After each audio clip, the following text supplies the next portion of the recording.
Hello à tous et bienvenue sur le podcast Twip, ta série audio pour vivre 1000 aventures avec ton chien. 2 lundis par mois, on se retrouve pour échanger avec un ou une passionnée qui lui aussi emmène son chien partout. Dans chaque épisode, tu retrouveras des conseils, des inspirations pour te donner envie de bouger et profiter avec ton chien. Si cette émission te plaît, je t'invite à lui donner une note 5 étoiles sur la plateforme de ton choix et à partager ton épisode préféré sur Instagram. Pourquoi adopter un chien adulte ? Comment l'accueillir ou encore comment voyager avec un chien âgé ? C'est les questions que nous allons aborder avec mon invitée du jour, Anaïs. Dans cet épisode, Anaïs nous partage son aventure de vie avec Face. Face est une eurasier d'élevage qu'elle a adoptée à 8 ans suite à une annonce passée par son ex-propriétaire. C'est une chienne qui, avant de rencontrer Anaïs, n'avait pas connu grand-chose.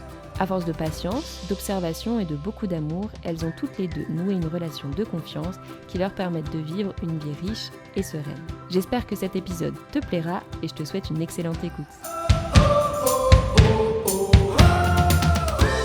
Hello Anaïs, bienvenue sur le podcast Twip, comment vas-tu ? Eh ben ça va super, merci de m'accueillir par ici. Je suis trop contente. Du coup, on est là aujourd'hui pour parler d'adopter un chien adulte. C'est ce que tu as fait toi avec Face et comment on fait pour voyager avec un chien qui n'est plus tout jeune. Mais avant de commencer, est-ce que tu voudrais bien te présenter ? Oui, bien sûr. Donc, je m'appelle Anaïs, j'ai eu 34 ans en décembre. Ça fait un peu mal de le dire, mais c'est la réalité. Et je suis dans les Alpes, en Savoie, très exactement. C'est vraiment la région en ce moment, la Savoie, sur le podcast. Oui, j'ai écouté le podcast avec Plume, c'était en Haute-Savoie, et bah, cette fois-ci, c'est le département d'à côté. C'est ça. Ok, pardon, je t'ai coupé. Continue, je t'en prie. Il n'y a pas de souci, voilà. Donc, je travaille dans le tourisme depuis plusieurs années maintenant. Je vis dans une super région qui est plutôt propice à avoir un animal, donc c'est super. Et du coup, tu vis dans le tourisme. Est-ce qu'en Savoie, c'est quelque chose qu'ils essayent de faire, d'être plus accessible aux chiens, que ce soit pour y vivre ou pour les vacances ? Alors, très honnêtement, j'ai jamais vu passer de campagne particulière à ce sujet. Notamment communication et tout ça, j'ai jamais vu passer à ce niveau-là. Et je dirais que parfois la difficulté qu'on peut rencontrer, c'est notamment l'été et les randos avec dans les alpages les patous. Et c'est vrai que moi, le retour parfois que j'ai au niveau de l'office de tourisme, c'est qu'il y a des endroits où les gens se sont retrouvés face à un patou. Donc, il y a un petit peu cette cohabitation qui est compliquée et de ce fait, je pense qu'ils ne développent pas nécessairement à ce niveau-là parce qu'il faut composer avec tout le monde. J'aimerais bien qu'il y ait une communication plus importante à ce niveau-là, mais pour l'instant, moi, je ne l'ai pas remarqué. Ça marche. Bon, c'est toujours bon à savoir, c'est pour ça que je te posais la question. Et du coup, tu vis avec Face, ta chienne, de 13 ans, c'est ça ? C'est ça. Face aura 13 ans au mois d'avril exactement. Et Okay. Ça fait 5 ans, ça va bientôt faire 5 ans d'ailleurs, le 28, que je l'ai adoptée. Parce que je ne l'ai pas eu bébé. Et elle partage ma vie depuis 5 ans déjà. Ok, alors qu'est-ce que c'est comme chien Face, si on veut se l'imaginer un petit peu ? Bien sûr, Face, c'est un eurasier. Ok. Donc je crois pas qu'il y ait eu encore un sujet avec un eurasier. Non, pas encore. Voilà, c'est une race que j'ai découverte par le biais d'une amie qui, elle, a eu son chiot. Et je suis tombée amoureuse de la race. Et donc, j'ai adopté Face dans l'élevage dans lequel elle a évolué jusqu'à ses 8 ans. Donc, elle a eu pas mal de bébés. Et puis, l'éleveuse cherchait à s'en séparer, si je puis dire. Donc, elle cherchait une nouvelle famille pour qu'elle puisse avoir une retraite bien méritée. Et du coup, pourquoi tu as choisi d'adopter un chien d'élevage pour sa retraite plutôt que, comme souvent beaucoup de personnes préfèrent, adopter un jeune chien ? Alors, très honnêtement, j'avais pas prévu du tout d'adopter un chien adulte de base. Je savais que je voudrais forcément partager ma vie avec un chien, mais je savais pas si ce serait un chiot ou un adulte. Et il se trouve que j'ai eu cette opportunité d'adopter Face. En fait, je suivais l'élevage sur les réseaux sociaux, sur Facebook, et l'éleveuse a mis une annonce pour Face qu'elle souhaitait placer dans une nouvelle famille. C'est quand même avec l'impulsion de ma maman qui m'a dit « Écoute, tu veux un chien ? Pourquoi tu commencerais pas l'aventure avec un chien adulte ? On peut aller la rencontrer, ça coûte rien. Allons voir. » C'est ce qui s'est passé. Et le jour où on est allé la voir, je suis repartie avec le jour même. Gros coup de cœur. Gros coup de cœur, avec quand même pas mal d'appréhension, hein, forcément. Un chien qu'on connaît pas, qui a déjà 8 ans, qui n'a pas du tout connu la vie en société et puis la vie en plus en appartement. Mais ça, tu le savais pas au moment où tu l'as adopté. Alors non, je le savais pas, mais c'est vrai que je suis un peu partie là-bas, la fleur au fusil, si on peut dire. 5 ans plus tard, je me dis, c'était vraiment écrit, quoi. Je suis super contente d'avoir fait ce pas-là. Et puis, je regrette pas du tout. Donc, c'est l'essentiel. Et du coup, qu'est-ce que tu as appris avec Face? Enfin, je veux dire, au moment où tu l'as adopté, donc tu as voulu adopter un chien adulte, c'était aussi pour pouvoir, entre guillemets, tester est-ce que d'avoir un chien dans ta vie, ça te convient, sachant que tu sais que tu t'engages pas sur 10-15 ans, de voir si c'était adapté pour toi d'avoir un chien, c'était ça? C'était ça, en fait. Ça me permettait de voir si, en effet, plus tard, je me sentirais capable de m'engager 10-15 ans avec un animal. C'est vrai qu'après coup, je me dis, me connaissant, c'était vraiment la super expérience qu'il fallait que je fasse. Je me dis, ça fait déjà 5 ans que je l'ai, elle aura 13 ans, elle est en super forme, donc j'espère qu'on va battre un record. Mais du coup, voilà, c'est ça. Ça me permet vraiment de prendre confiance et puis de me rendre compte que je suis capable. Et au final, adopter un chien adulte, pour ma part, c'est très bien. Il y a tout le côté apprentissage du chiot que je n'ai pas connu, finalement. Alors, il y a eu un apprentissage autre, mais en tout cas, toute la phase vraiment d'éducation, je ne l'ai pas connue. Et pour une première expérience, moi, ça me convient bien. Je comprends. Bah, c'est vrai que tu vois, moi j'ai adopté Floki, il n'était pas adulte, mais il n'était pas jeune chiot non plus. Et il y a plein de choses qu'il savait déjà. Tu vois, il était propre par exemple. Et ça, bah, j'étais trop contente de ne pas avoir à ramasser 10 pipis dans la journée, puisqu'il savait déjà le faire. Donc je comprends complètement. Donc tu vois cette annonce de Face, tu te rends au refuge, tu l'adoptes, mais tu ne savais pas que y a plein de choses qu'elle savait pas encore faire, qu'elle n'avait pas encore découvert. Tu peux nous raconter un peu comment ça s'est passé à ce niveau-là? Exactement. En effet, j'arrive à l'élevage et puis l'éleveuse me présente Face succinctement et comme je disais, je pars le jour même avec elle. Et puis déjà la voiture, alors la pauvre, elle a halté tout le trajet, on avait à peu près une heure, un peu plus d'une heure de route. On arrive donc dans son nouveau lieu d'habitation et là découverte totale. La pauvre, elle a tourné pendant très longtemps avant de se poser. Et puis, les premières balades. Et là, je me rends compte que l'environnement extérieur, et pourtant, je précise, j'habite dans un village de 1200 habitants, donc il n'y a pas full de monde. Et les balades, compliquées. Alors, la laisse, pas tant que ça, mais c'est plus l'environnement.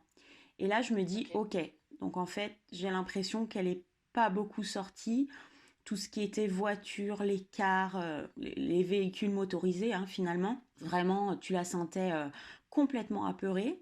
Donc, première difficulté, si je peux dire. Et donc, forcément, les premiers jours difficiles, hein, voilà. Il a fallu attendre bien 2 jours, voire 3, pour que elle se détende un peu et tout simplement qu'elle finisse quand même par faire ses besoins, donc besoins vitaux. Vraiment, et Faye, c'est une chienne qui est très introvertie. Faut déchiffrer. Aujourd'hui, j'ai le décodeur. De base, tu récupères un chien qui a 8 ans, introverti, et bien il faut réussir à passer à travers les lignes. Donc les balades compliquées au départ, je sentais que la laisse, ça allait, mais tu vois, ça l'entravait un petit peu dans ses mouvements, et puis elle me connaissait pas. Donc elle était beaucoup en observation, plus ce qui se passait autour d'elle. Donc ouais, les premiers temps, avec du recul, je me dis, ça n'a pas dû être simple pour elle. Et puis à force de patience, d'observation mutuelle, on a réussi à évoluer. Elle ne savait pas ni monter ni descendre les escaliers. Donc ça, pareil, fait exprès, on est à l'étage, donc il fallait apprendre ça. Mais voilà, je me dis, après coup, je dis, punaise, on revient loin, entre guillemets. Et aujourd'hui, tout ce qu'elle fait, même moi, des fois, j'en reviens pas, quoi. Je me dis, c'est génial d'en arriver là. Ouais, elle a su s'adapter et puis apprendre grâce à toi à découvrir plein de trucs. Et est-ce que justement tu as eu des surprises avec l'adoption de Face entre ce que l'élevage t'avait indiqué la concernant et l'expérience que tu as vécue avec elle? C'est vrai que j'ai été un peu déstabilisée entre l'annonce écrite qui vraiment insistait sur le fait que c'était une chienne à laquelle elle tenait beaucoup. Alors, c'était peut-être le cas, hein, mais j'ai été déstabilisée entre cette annonce-là, le fait que je reparte avec Face le jour même tout en sachant qu'elle ne connaissait pas où j'habitais. Elle ne connaissait pas vraiment mon nom et prénom, puisque je l'avais contactée sur Facebook et comme beaucoup, j'avais mis un pseudo sur les réseaux. Donc Mm, je mm, repars comme ça, je me dis waouh. Et en plus, à ce moment-là, elle m'avait dit vous pouvez faire un test pendant un mois. Vous voyez comment ça passe. Et puis, si vraiment ça va pas bien, vous me la ramenez. Mais je doute pas du fait qu'elle va s'adapter et que ça va bien se passer. Alors après coup, oui, en effet, elle s'est adaptée. Mais quand même, moi j'avais des questions parfois sur des comportements. En plus, petite précision, Face avait eu une portée juste 2 mois avant que je la récupère. Et entre le moment où je l'ai eu, où il a fallu s'acclimater, l'une et l'autre, 2 mois ont passé et en fait, elle a eu ses chaleurs quelques temps après. Donc, elle a eu certains comportements que moi, je ne comprenais pas, comme typiquement, elle a été propre, hein. Ça, il n'y a eu aucun souci à ce niveau-là. Et puis, au ok. bout d'un mois et demi, 2 mois, elle s'est mise à faire pipi dans la maison. Alors, je comprenais Mm. pas. Et puis, en recoupant, il y a un chien de la famille qui était venu. Et en fait, je pense que tout simplement, elle marquait. Mais ça, je l'ai compris après, quand elle a eu ses chaleurs. Donc, tu vois, Mm. c'est plein de petits détails comme ça, qui avaient quand même leur importance, où il a Bien fallu sûr. que je me débrouille. Parce que quand j'envoyais des messages, il n'y avait pas un suivi excellent, je Mm, dirais. mm, mm. C'est assez de se dire comment on choisit un élevage où on peut adopter son chien en sachant que ils ont été élevés dans des bonnes conditions, qu'ils avaient tout ce qu'il fallait et tout ce qui répondait à leurs besoins, quoi. Ouais, ça j'ai vraiment vraiment pris conscience de ce point hyper important quand on adopte un chiot et du coup un chien également adulte, c'est se renseigner au max sur l'élevage avant pour pas justement se retrouver en difficulté et au-delà de ça, déjà pour avoir un chiot ou un chien en bonne santé. Alors c'est le cas de Mm, mm, Face, mm. hein. À ce niveau-là, il n'y a aucun problème et je pense qu'il n'y a pas de souci du tout. Mais c'est plus sur le suivi finalement des chiens, quoi, que moi j'ai été déçue et puis déstabilisée. Moi, j'aime tellement les animaux que j'ai pris vraiment le temps de connaître Face, mais je me dis quelqu'un d'autre, typiquement, il ramène la chienne, quoi. Et puis du coup, elle, la connaissance, elle aurait vraiment, vraiment déstabilisé et elle est quand même assez stressée facilement. Ça Mm. peut, ouais, casser un chien, quoi. Mm, mm, Donc mm. vraiment, c'est hyper important de se renseigner avant, vraiment. Complètement. Mais du coup, tu as eu quand même pas mal de choses à lui apprendre et ce qui vous a permis de renforcer aussi votre confiance mutuelle et votre relation de manière globale, j'imagine. Ah, bah c'est une super expérience, une super relation. Et je te dirais même que Face avait compris avant moi que ce serait un bout de chemin qu'on passerait ensemble.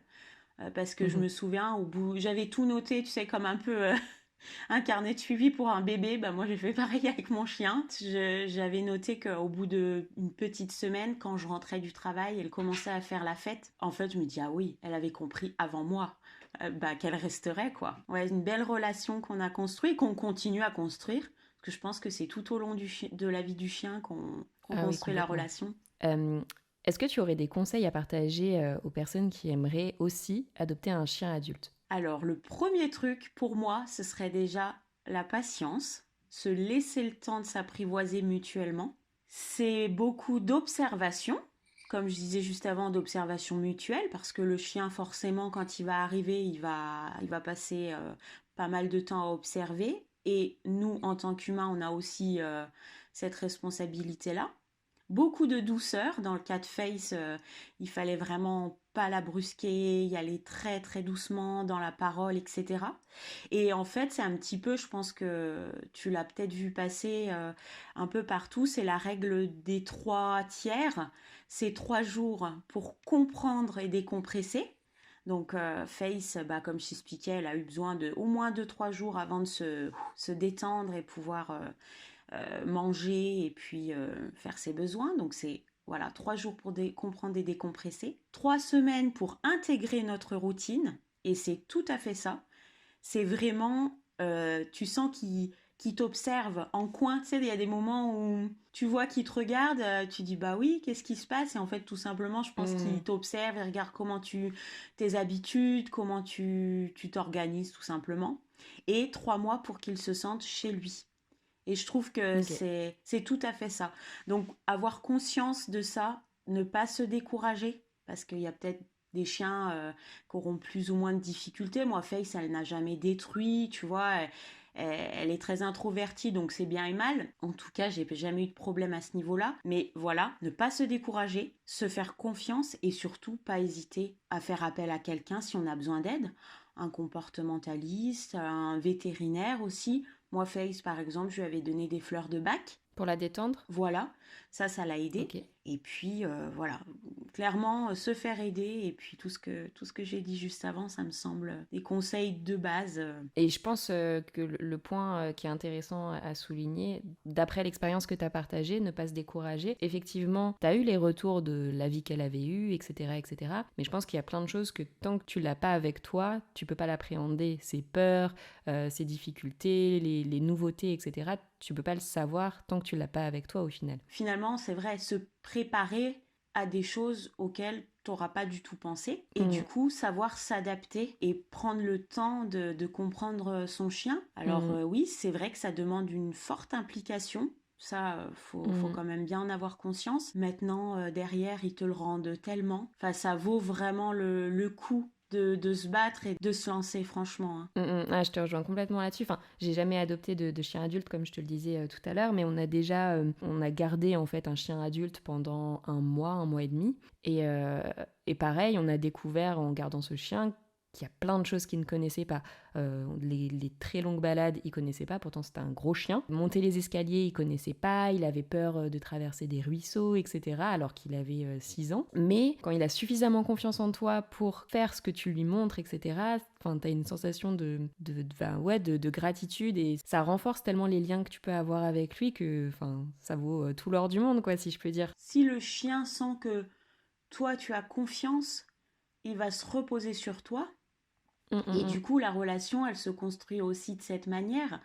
C'est Hum, hum, s'il hum. sent que toi, tu es fiable et que tu es là pour lui, et ben derrière, ça se passe bien et ça va tout seul, oui et non, mais en tout cas, ça va sur le bon chemin. Et puis au final, tu le vis aussi avec un chiot. Le chiot, quand il a jamais vu, bon, tu t'y attends parce que c'est un bébé. Mais c'est pareil, t'es obligé de passer par ces étapes de création de liens de confiance, etc., etc., dans tous les cas. C'est tout à fait ça. Comment tu as adapté maintenant tes voyages à ton chien que tu as adopté adulte? Alors, dans le cas de Face, c'est une... Déjà, quand je l'ai récupérée, elle avait 8 ans.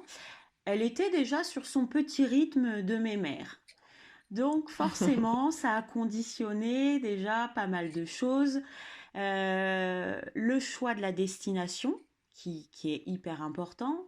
Selon le chien que vous adoptez et son état de santé, c'est sûr que tu vas peut-être pas pouvoir aller faire un trek d'une semaine. Donc déjà, ça, c'est une première chose. Moi, par exemple, Face, au départ, je pouvais pas du tout l'emmener dans des lieux hyper fréquentés. Maintenant, ça va, mais au départ, c'était impensable. Donc, le choix de la destination, il était important.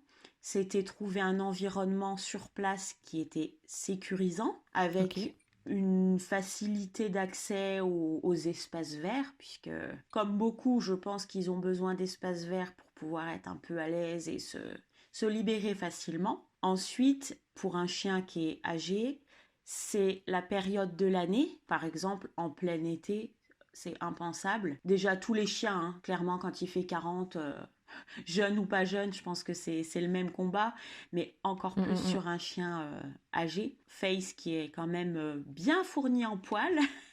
Elle aime vraiment mieux l'hiver que l'été. Donc c'est vrai qu'en plein été, je vais pas aller dans le sud avec elle, hein, clairement. C'est aussi accepter de limiter la durée des excursions, des balades. Je vais pas pouvoir lui faire faire 3 heures de balade d'affilée, ça c'est pas possible. Donc la balade, la distance, par exemple, on reviendra un peu plus loin là-dessus, je pense. On est allé au Mont Saint-Michel, on n'a pas pu D'accord. aller jusqu'au Mont Saint-Michel parce que c'était très long et Face c'était un petit peu en dehors de ses capacités physiques. Donc il faut accepter de Ok. faire des concessions à ce niveau-là. Puis surtout aller au rythme du chien, faire des pauses plus fréquentes. Et d'un autre côté, c'est prendre le temps de vivre vraiment dans le moment présent. Donc ça a peut-être aux yeux de certains des inconvénients, mais ça a aussi des avantages. Est-ce que tu as un suivi spécifique à faire auprès de ton vétérinaire pour tout ce qui va être justement sport, balade, etc. Tu vois, je sais pas si elle fait de l'arthrose par exemple ou des choses comme ça. Alors oui, c'est vrai que au niveau vétérinaire, pour l'instant, j'ai de la chance. Face vieillit très bien. C'est vrai qu'en Super. revanche, je pense qu'elle a de l'arthrose.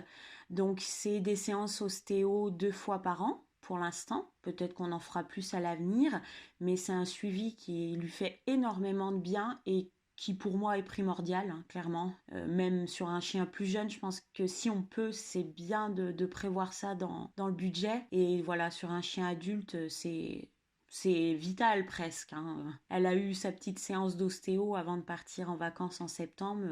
Il fallait bien tout ça pour l'aider à vieillir sereinement. Puis je pense qu'au bout d'un moment, on va certainement y venir. C'est peut-être aussi des prises de sang régulières pour vérifier que tout va bien. Donc en Ok. effet, c'est des frais à prévoir. Ça, c'est bien de le dire.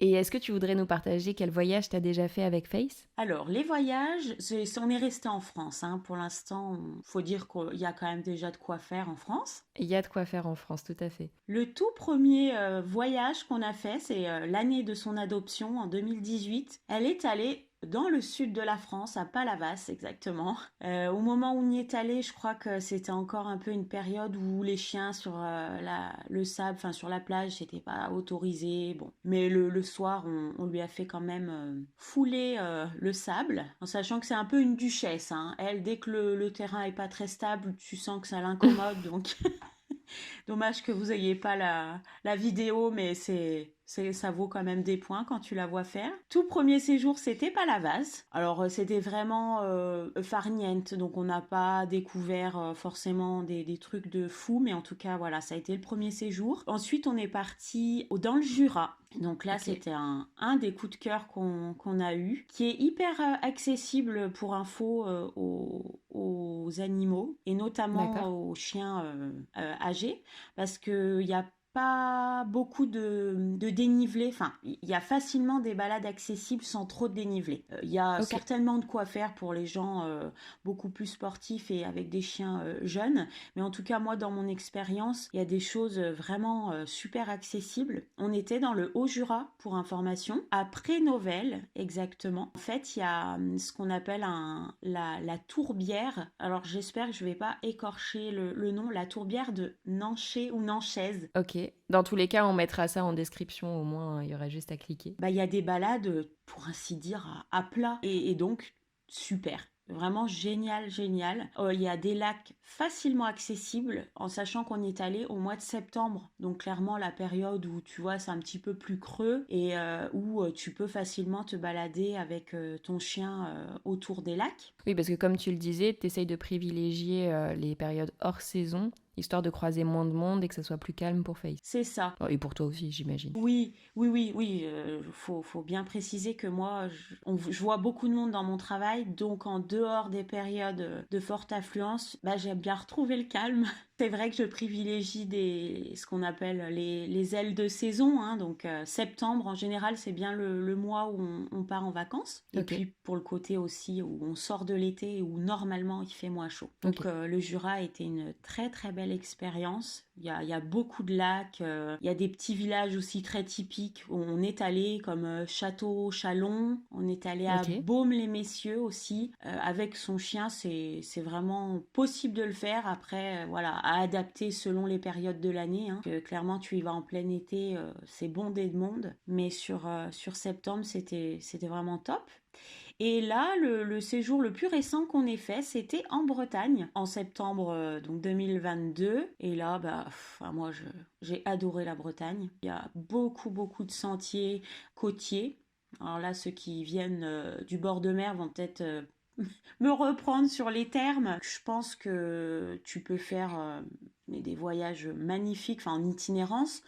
Nous, c'est Mhm. vrai qu'on avait privilégié le fait de louer un hébergement, de rester dans le même hébergement et de rayonner un petit peu tous les jours. On était dans les terres. Il faut quand même dire qu'on a eu un peu de difficulté à trouver un hébergement qui accepte non pas un, mais deux chiens, puisque je D'accord. suis partie avec mes parents et leur chienne. Donc on avait deux Eurasiers. Alors forcément, les propriétaires voilà, ont un petit peu peur quand tu leur dis on a deux chiens. Bah, après, si tu regardes sur Twip pour les prochains coups, tu as un onglet plusieurs chiens acceptés. Donc normalement, ça filtre automatiquement les hébergements qui n'acceptent pas un, mais plusieurs. J'ai vu ça, donc autant te dire que je vais suivre ça de très très près, ce sera beaucoup plus facile. Mais voilà, la Bretagne, magnifique. Et puis, bon, tu tiens ton chien en laisse hein, sur les chemins qui longent comme ça le bord de mer. Mais c'est hyper accessible, quoi. C'est pas difficile, t'as pas des dénivelés de fou. Et t'as des paysages clairement grandioses. C'est vrai que ça a l'air assez dépaysant. Vraiment. Et contrairement à tous les clichés qu'on entend, on a eu du beau temps. Donc, il faut pas s'arrêter aux clichés. Il fait pas beau, il pleut. Nous, on a eu vraiment un temps magnifique. Donc, on a pu profiter. On a beaucoup, beaucoup bougé. Nous, on était à la limite entre l'île-et-Vilaine et les Côtes-d'Armor. On est allé, par exemple, à Dinan, Dinard. On a fait la baie de Saint-Brieuc. Comme je disais, on a fait quand même un petit saut en Normandie avec le Mont Saint-Michel. Mais voilà, c'est vraiment accessible et puis même les lieux où on est allé, par exemple manger au restaurant, on a toujours été super bien accueillis. Donc, Avec 2 Eurasiers. en plus, alors Plume, pour préciser sur la chienne de mes parents, elle, tu vois, elle se couche sous la table, il n'y a pas de souci. Ma duchesse de Face, elle, elle aime pas trop, tu vois, être collée ni à moi ni aux gens. Donc elle avait toujours le moyen de se mettre un peu au milieu du passage, mais personne ne lui a rien dit, ça s'est très bien passé. Donc voilà, ouais, vraiment super accessible, Mm. pas de difficulté pour un chien âgé. Tu fais des fois des balades un petit peu moins longues ou avec plus de pauses, mais j'ai trouvé que les lieux étaient vraiment propices à se balader et je recommande fortement la Bretagne. Donc si je peux reprendre un petit peu tout ce que tu nous as dit, pour choisir un lieu accessible aux chiens et aux chiens un petit peu plus âgés, donc il faut choisir un espace donc déjà accessible aux chiens de manière globale, plutôt plat pour pouvoir faire des bonnes balades, plutôt hors saison pour qu'il y ait un peu moins de monde et pour qu'il fasse aussi un peu moins chaud, que vraiment ton chien qu'il soit âgé ou non, soit vraiment dans le plus de confort possible et qu'il puisse aussi, lui, profiter de ses vacances au sens dire, je vais faire des randonnées avec 3000 de dénivelé positif et du coup, je suis obligée de laisser mon chien à l'appartement, quoi. Oui, et puis en plus, tu vois, par expérience, sur les lieux où on est allé, qui acceptaient les animaux, malgré tout, ils nous demandaient, dans l'idéal, de pas laisser le chien à la location, ce Mm, que je mm, peux comprendre, parce qu'il y a certains chiens, quand ils sont pas chez eux, ils ont peut-être un peu de panique, ils peuvent aboyer, ils peuvent peut-être pas détruire, mais en tout cas, par stress, ronger une chaise ou deux.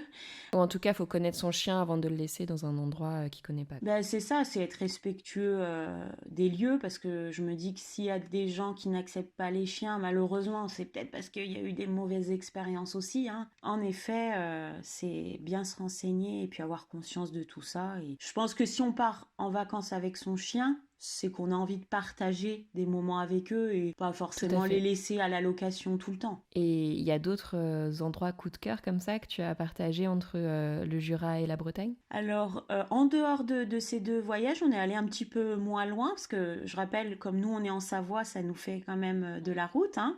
Dans la Savoie, on est allé passer à 1 heure de route de chez nous, tu vois. On est allé à Chana, c'est au niveau du lac du Bourget, pour ceux qui Ok. connaîtraient le coin.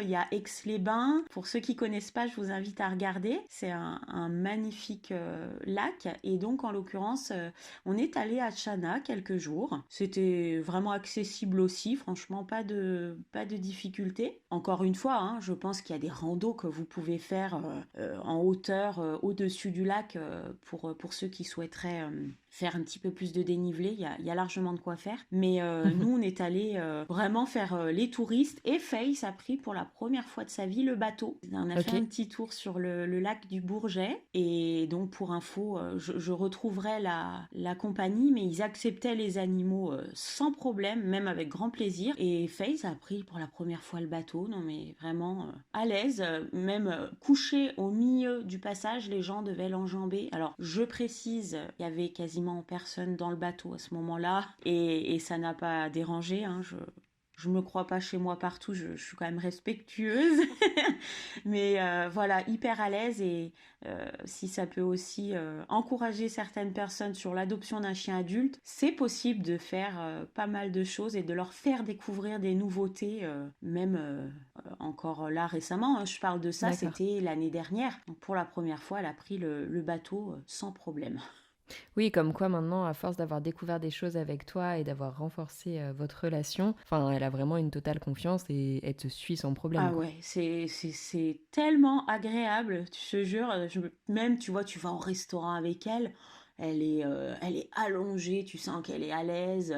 C'est génial. Donc, Chana, c'était une autre destination. Et puis là, on est allé aussi dans la Loire. On est allé se balader. Il y a pas mal de forêts. Et pour citer en tout cas le lieu où on est allé à Montarcher. C'est sur les monts du Forez. Et il y a des forêts accessibles, pareil, toujours avec la même idée de facilité d'accès, pas de dénivelé.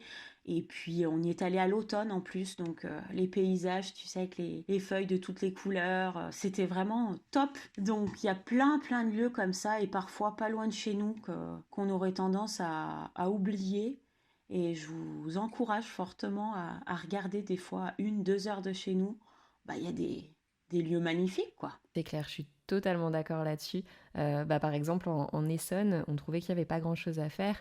Et tu sais, on rêve un peu souvent des grands parcs aux États-Unis, etc., avec les séquoias et tout. Et on a découvert que bah, à 20 minutes de chez nous, il y avait un parc où il y avait des séquoias. Ok, c'est pas les États-Unis, mais ce qu'on voulait voir, on peut le voir quand même pas très loin, quoi. Et d'ailleurs, tu vois, le fait d'avoir adopté un chien, ça me pousse beaucoup plus à visiter mon département, ma région. Alors que là, je me dis, bah, elle aime trop découvrir des nouveaux endroits. Tu la vois hyper heureuse, et bah toi derrière, tu découvres aussi des coins que tu connaissais pas du tout, et tu passes des bons moments. Donc c'est tellement agréable finalement. On n'y pense pas, mais ouais, regarder pas loin de chez soi, c'est vraiment sympa. Puis surtout avec des applications comme la tienne. Et ben, grâce à la collaboration de chacun, ouais, tu trouves des coins, tu dis, mais attends, je connaissais pas. Donc c'est C'est trop clair. cool, quoi. Les réseaux aujourd'hui, pour ça, c'est quand même une belle avancée, faut le dire. En tout cas, merci beaucoup pour ton retour d'expérience. Je pense que ça ouvre pas mal de perspectives, justement pour toutes les personnes qui auraient peur d'adopter un chien adulte. Est-ce qu'il y a des choses dont on n'aurait pas encore parlé que tu aurais voulu partager? Alors, on en a un petit peu parlé, mais moi, j'aimerais vraiment insister sur le fait qu'il faut donner sa chance aux chiens âgés. Il faut pas s'arrêter et se dire, punaise, il a déjà 8, 10 ans, en se disant, bah, il va pas vivre longtemps. Alors, on sait pas en fait, on n'en sait rien. Et quand on voit leur évolution et comme ils sont heureux d'avoir une seconde chance, parce que moi, dans mon cas de figure, c'est pas un chien qui a été maltraité, donc voilà, il n'y a pas de souci. Mais pour le cas d'un chien qui aurait eu un début de vie pas facile, bah, pouvoir leur offrir une vraie vie avec les humains et s'épanouir, mais c'est tellement gratifiant. Et je trouve que ça nous en apprend aussi beaucoup sur nous. Donc, bah voilà, faut se lancer. C'est peut-être pas toujours facile, hein. Faut pas quand même dire c'est tout beau tout rose, mais voilà, c'est pas hésiter à laisser sa chance à des chiens plus âgés. Sur le côté plus pratique, c'est quand même prévoir une petite cagnotte, petite ou grosse, hein, mais une cagnotte. Typiquement, les soins ostéo, comme on en parlait un petit peu plus tôt, des soins dont pourrait avoir le chien, hein, parce qu'au bout d'un moment, ils ont peut-être besoin d'un traitement pour l'arthrose ou tout ça. Donc, avoir conscience de ça, mais j'ai envie de dire, ça vaut aussi pour un chien plus jeune. Oh que oui. Je crois que tu as eu récemment une mésaventure avec ton poilu à toi. Mais par contre, la chose sur laquelle je voulais rebondir, il me semble également, enfin, tu vois, moi pour Floki, j'ai une mutuelle pour chiens, donc en cas d'accident ou de maladie, mais il me semble que pour les chiens plus âgés, c'est plus compliqué, voire pas possible, d'avoir une mutuelle aussi. Donc c'est pour ça que la question de cagnotte, elle est encore plus importante quand tu as un chien plus vieux. En effet, j'ai jamais pensé à prendre une mutuelle. J'ai envie de dire pour l'instant, j'ai de la chance. Face n'a pas besoin d'aller souvent chez le vétérinaire. Mais voilà, il faut vraiment prévoir quand même des sous de côté parce qu'on ne sait jamais quoi. Et puis après, c'était peut-être aussi suivre des comptes. Alors moi, je parle d'Instagram parce que c'est un réseau que j'aime beaucoup. C'est une mine d'informations. Donc il y a pas mal, moi, de comptes que j'aime bien suivre et qui permettent de mieux appréhender le monde canin, de mieux comprendre leur comportement. Donc ça, c'est des conseils, c'est savoir bien s'entourer aussi bien dans la vraie vie avec son vétérinaire, son ostéo, éducateur canin, que aussi sur les réseaux. Y a pas mal d'infos aussi sur ce secteur-là. Alors, il y a des comptes très, spécifiques. Le compte Synopsy, c'est vraiment alors, vous pouvez faire des formations, ce qu'ils appellent de cynologistes. C'est un éducateur comportementaliste canin, mais avec vraiment une approche du chien très très poussée, bienveillante, l'éducation positive et tout ça. Et je trouve qu'ils ont des conseils vraiment pertinents et surtout quand on a un petit peu envie de connaître le comportement du chien, donc de manière assez poussée. Des comptes comme Cynologia, alors elle a deux Eurasiers, hein.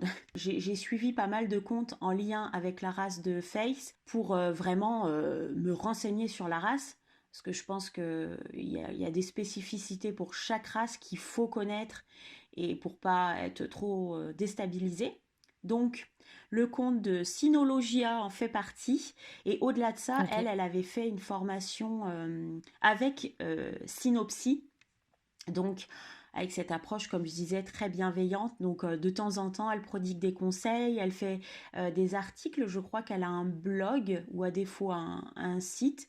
Donc, c'est une mine d'informations hyper intéressante. Et puis après, je suis des éducateurs canins. Il y a une personne qui s'appelle Anaïs Detout, qui est spécialisée en anxiété de séparation. Moi, je n'ai pas expérimenté parce que Face n'a pas eu ce souci-là, mais typiquement, quand tu adoptes un chien déjà adulte, peut-être que il peut y avoir ce problème-là, donc c'est peut-être intéressant de se renseigner avant. En tout cas, voilà un suivi et puis toujours avoir conscience que c'est une implication au quotidien, quoi, avec son chien. En tout cas, si on veut un chien bien dans ses pattes et épanoui, c'est vraiment une implication importante de son humain que moi là je dis ça comme ça, avant d'avoir Face, j'en avais pas complètement conscience. Faut quand même bien le dire. Il y a des choses où on se rend compte quand on est face à la situation et quand on a l'animal. Mais c'est pour ça que je le précise parce que si on se prépare déjà un petit peu et qu'on se dit ouais là il va vraiment falloir que je m'implique vraiment, ça peut peut-être rendre les choses un petit peu plus douces. Et c'est ce que je disais, j'ai dit à plusieurs reprises, mais pas se décourager. Donc, pour en revenir, des comptes comme Anaïs Detout, qui est spécialisée en anxiété de séparation, ça peut être intéressant pour avoir des conseils, décrypter les choses. Donc voilà, et puis il y a une autre éducatrice qui est sur Lyon d'ailleurs. Son compte c'est Good Doggy et j'aime beaucoup son approche aussi du chien. Alors de temps en temps, elle filme des micro-sessions avec les chiens qu'elle suit, mais ça donne des petites pistes comme ça et j'aime beaucoup en fait suivre ces comptes-là. Alors pas pour Face parce que j'ai eu franchement quand même de la chance avec elle, hein. Clairement, j'ai pas rencontré de difficultés en termes d'éducation, mais Mhm. je pense que c'est bien de suivre des comptes comme ça pour avoir les clés. Et puis après, tu adaptes hein, en fonction de ton chien.